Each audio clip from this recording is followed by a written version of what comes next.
Hello friends, welcome back to the studio. Today I'm going to show you again how to draw an action figure, and then we're going to talk about how to make a picture for the yearbook. You're going to need pencil and eraser, Sharpie. If you have a blue colored pencil, that would be helpful. Later on, you're going to need coloring tools like crayons or colored pencils. You don't want to use paint for this project if you have it. And the scissors are going to be for later. Let's start with talking about a stick figure. You'll remember that you begin with a head shape, more like an oval than a circle. And from there, you can drop down a neckline and draw a body shape, which is another oval. I like to do this because it gives my body some thickness and a place to attach my arms and my legs. Notice that I'm putting the knee and the elbow in the arms and legs by bending the line. And you want to try and make your legs the same length as your body. Simple hands without fingers, simple feet without toes. Another way to draw a stick figure is to draw the head shape and just draw a line for the body. Then you make a little mark for the shoulders and the hips and draw your arms and legs. So you're skipping the second shape.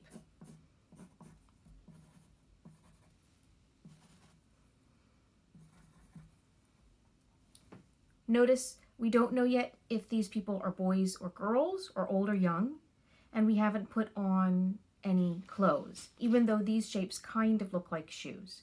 They're really just feet without toes. Since we're thinking about hands and feet right now, let me quickly show you. If you've got a hand, that's the palm, and then your fingers and thumb are attached. See how the thumb is on the side and the fingers are on the top? Now, when a person is standing with their arms down, the thumb is on the inside if you're just relaxed. Okay, let's move on. I have a couple of stick figures already drawn because we were doing a lot of moving stick figures and sitting stick figures. And this way I can also show you the head from the side. When your head is turned to the side, your nose sticks out. So if you can do this stick figure in blue pencil, that's great. And if you can only do it in regular pencil, that's fine. But doing the blue pencil before the regular pencil helps you see the changes you're going to make. So I'm going to draw with my drawing pencil right on top of the figure now, drawing a neck and then drawing clothes. Going to keep it simple and draw a t-shirt.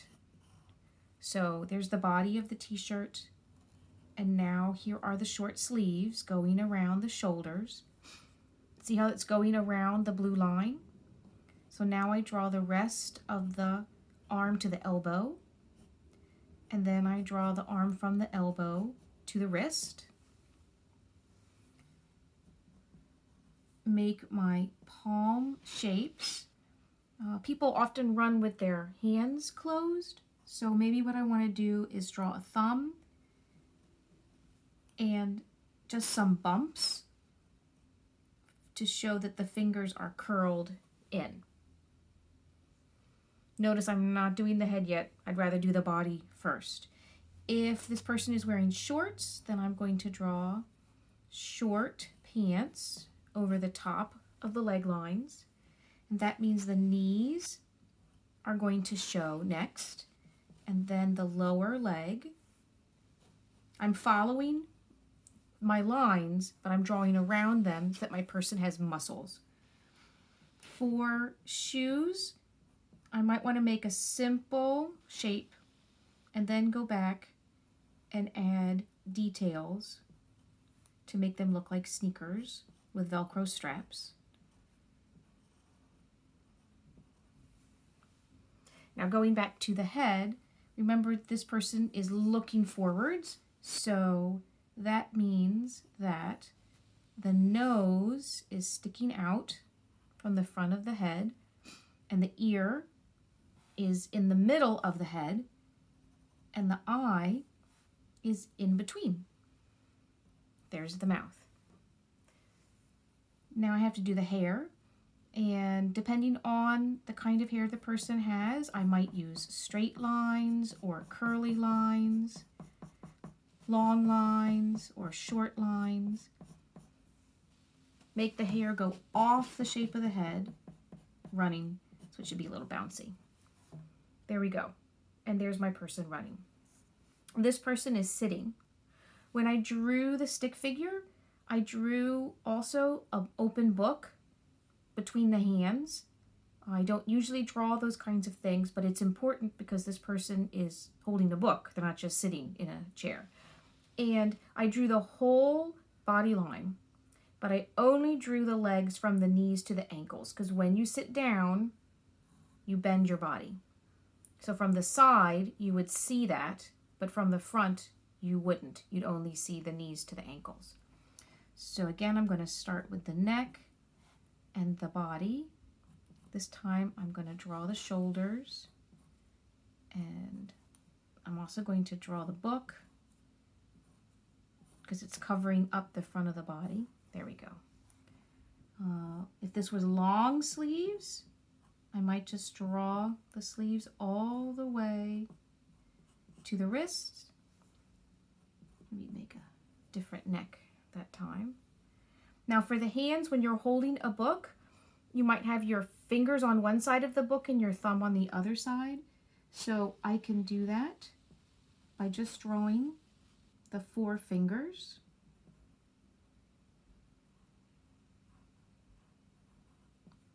And then the thumb is, you can't see the thumb because it's on the other side of the book. Now, here are the knees, long pants this time, down to the ankles.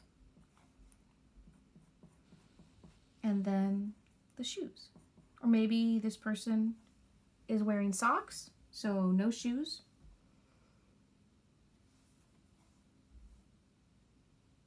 If I wanted to make this person wearing no socks or shoes, maybe I would draw the big toe and then the little toes at the bottom of the leg. Something like that. Okay, back to the head. This person is looking at the book, so I want to make these 2 crossed lines because the eyes are right there on those lines. And then the nose is in between and the mouth is below. If this person has short hair, I will see the ears on either side. Notice that they are at the same line that the eyes are on. So maybe this person has long hair tucked behind the ears. I put in just enough lines so you know if the person has curly or straight hair. After drawing the person, then you can go on with your Sharpie and trace over your lines to make them permanent. This is a nice step. Makes it easier to do the coloring later. So you just take your time, trace over your lines, and if they look a little different, that's okay. I'm going to trace over the bumps right there, but I didn't trace over the circle for the palm, so when I erase, you see? Now there's no line going across the knuckles. I'm going to do a little more tracing and then move on to coloring. this arm.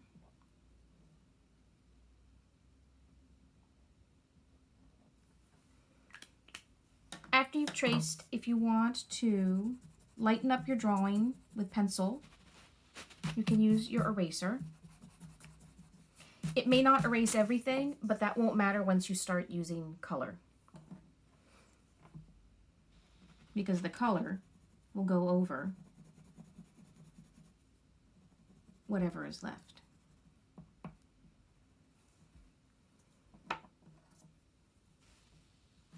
When I color, I sometimes think about making my coloring match the lines underneath. So I was drawing the brown along the lines of the hair.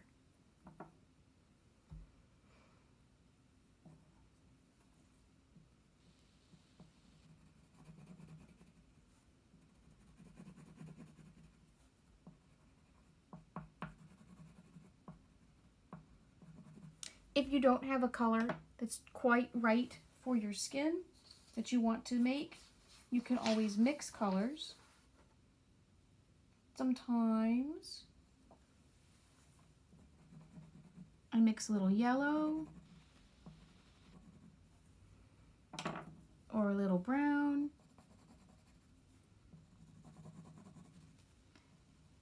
Try these mixtures out on a separate piece of paper until you find one that you like.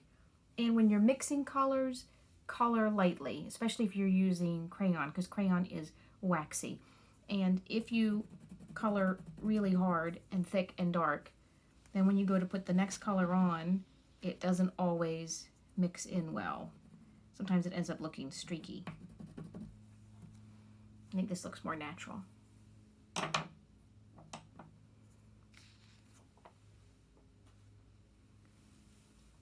Let's talk again about drawing faces. If a person is looking forwards, it's really helpful to draw these guidelines, maybe in blue pencil, on your figure. This figure is looking to the side because there's the nose, and this figure is looking up. And I wanted to talk about how you can make different kinds of eyes depending on what you like. You can make eyes that look more like real eyes or more like cartoon eyes. And this person is looking up, so I actually moved that line higher on the shape. I also wanted to talk about noses. I like to draw noses at the bottom. You can also draw the side of the nose and then the bottom. There's lots of ways to draw noses. If you draw a really pointy nose, I don't think that that looks very realistic. Even if you have a pointy nose, it's not sharp like that. So I think it's better to use curved lines. You could even do something like that for your nose. And then the mouth, a singing mouth, a sad mouth. Oh, I just realized this was the sideways nose. I'll fix that. Ears. Ears up high. So this person has too much chin. I would do something like that, I think. That looks more like looking up, right? And then your hair.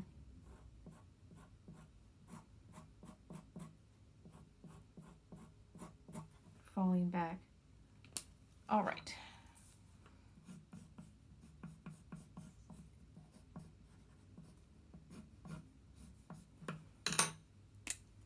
So the crossed lines here mean that's where the ear goes. Then you have the nose sticking out, and there's the mouth. Remember that the top of your head is covered in hair and the back of your head is covered in hair. So when you're drawing someone from the side, you draw a lot of hair.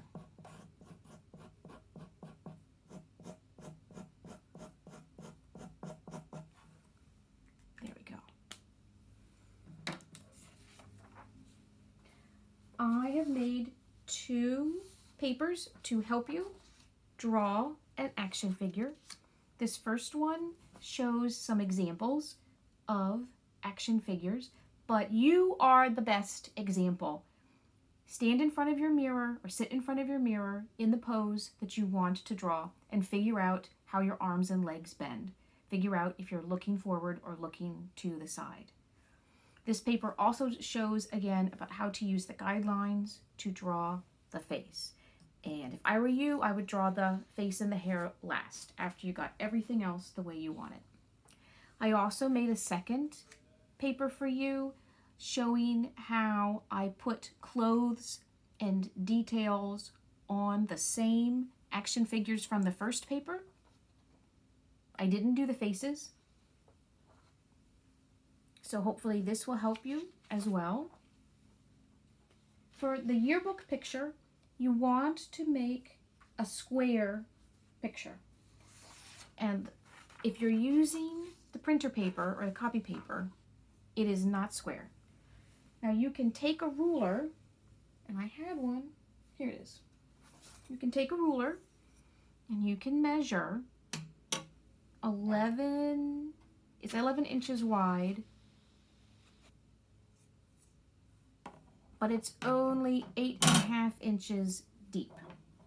So I take my ruler and measure 8.5 inches across the paper. Then line up my ruler against those marks.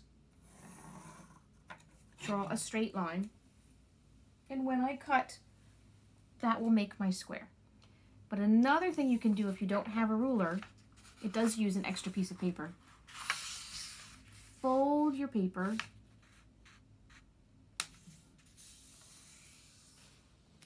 So I brought this short side up against a long side and folded it. Then if I cut away the extra paper, and you can just cut next to the folded edge, or you can draw it first and cut it. That'll make a square. Of course, it's got a crease in it, so you can't use this paper for your drawing. You have to get a new paper and trace it. So this technique works without a ruler, but it does end up using 2 pieces of paper. You could use this paper to test your colors on.